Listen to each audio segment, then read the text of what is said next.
Ta-da. Whoa, exit.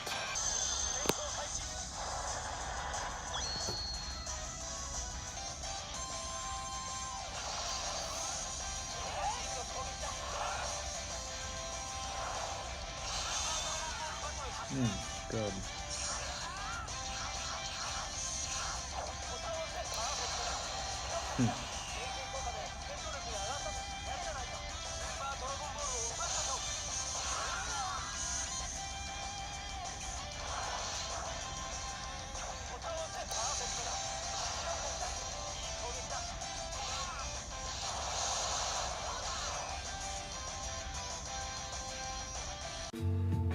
Hey guys, DB Talks here. It's been a while since I've done a video like this.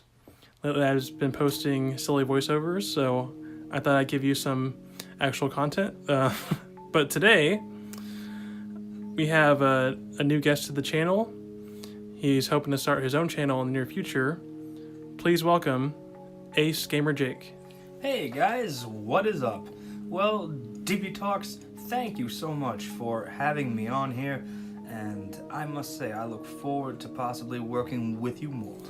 Definitely. And I am going to feature AceGamerJake, or we'll just call him Ace. I'm going to feature Ace on a Dragon Ball Impact video, and we should be doing that in the next few weeks, and it's going to be pretty sweet.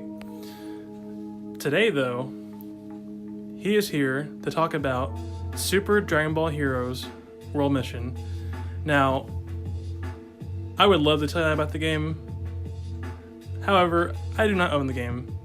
But our friend Ace here has the game, and he's going to give us his first impressions. So Ace, go ahead. Okay, so I gotta say, I am very, very impressed aesthetically with this game. Now, how it works is basically, it is a card game that has story aspects incorporated into it.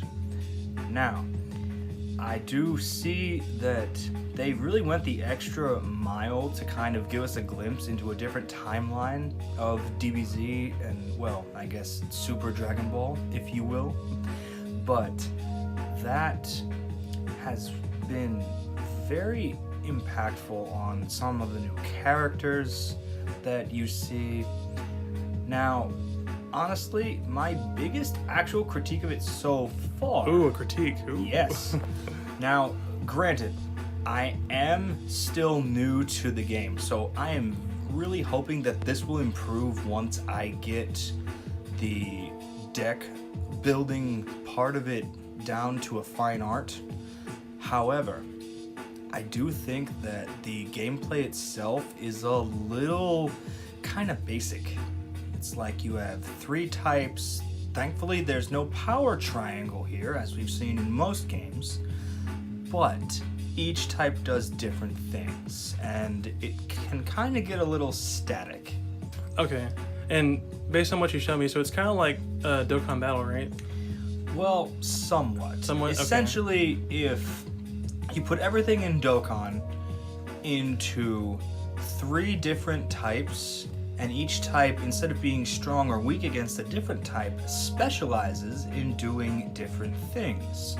Filling your super attack gauge, being tanks, Okay. stunning the enemy. That's like the primary 3 things, I think. And there is one, oh yes, I am sorry, I goofed. There is a 4th type of card known as a special card, which is basically a support type. Okay. So yeah, that's pretty much it as far as card types are concerned. Well, so we have your critique. Let's get into the stuff that you like. Now I know, so me and Ace, we work at the same job, and you know, as soon as you saw me, he's like, "Hey, I gotta tell you, this game is awesome." I was up till 2 in the morning playing it, and he got here. I was. Yeah, and he got to work at like what, 7-ish? Maybe. I think about, I normally am up at around 5 o'clock, and I'm at work at 6:30ish or 7. 3 hours of sleep. So let's hear that And good stuff. college. And college. Anyway, moving on though. Yeah, let's hear the good stuff. Alrighty, the good stuff. Oh boy. Okay, so The graphics, for one, I must say, are the best. Not in the way that I guarantee you 99.9% of the people that are listening to this are thinking. This is a throwback to the old Budokai games, even to some extent the old Tenkaichi games. Oh, nice. And to see that kind of digital edge reborn is just, oh, it's fantastic. Granted, I am a 90s kid, so I just grew up with that. But that, well, I wouldn't say kid at 24, but still. It just is what things are. And it really is just a great graphically done game. Oh, also, just a heads up, I am probably the biggest Vegeta fan I know. So, yeah, if I have any talk of Vegeta, I guarantee you it will be in great kinds of length. So, the super attack system also is brilliantly done. Now, there could be a few things tweaked. However, at the end of the day, I really do think that the graphics and the story really give some better light on not only the events of Xenoverse and Xenoverse 2, in that they provide a bit of context for the existence of, say, Toa, Mira, a little more explanation of the Demon Realm. Okay, that's which pretty I loved to see. Yeah. There is also more stuff built around Noah, which is the Supreme Kai of Time. And yeah, I just gotta say that it does a great job of kind of tying every aspect of itself together in a way. Even the gacha aspect of it, where you collect tickets through doing either missions through arcade mode or story mode. Basically, every time you clear a stage, you'll get a certain amount of rewards, and it may or may not include a ticket. So, yeah, even the way that the gacha looks when you pull the cards is just outstanding. I think you told me that day, so you pulled some kind of Vegeta card, right? Yes, I did. Oh, I was Here we go. Here's the this. Vegeta rant. I was happy about this.